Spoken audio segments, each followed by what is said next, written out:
Искам първо да чуя вица. Добре, вица е следния. Значи, въпрос към мъжката аудитория. Знаете ли коя е перфектната жена? Не точно. Значи, жената трябва да е висока около метър и главата да е плоска. Защо? За да може, докато прави орална любов на мъжа, да има където да ставиш уискито на мен. И сега втория талант. И може това опита, нали? Защото ще дава опита, естествено.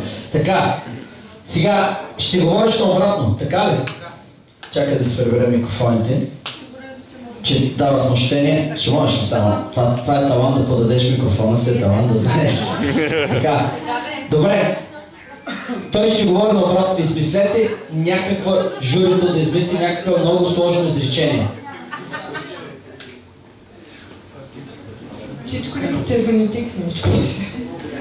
Айде ми сега как ще го кажеш наобратно това.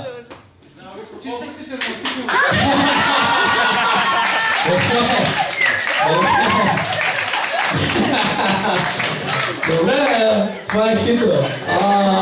От мен обаче имаш...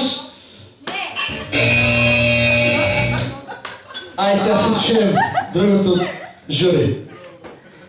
От мен имаш твърдо да. Аз просто нямам думи. Твърдо да.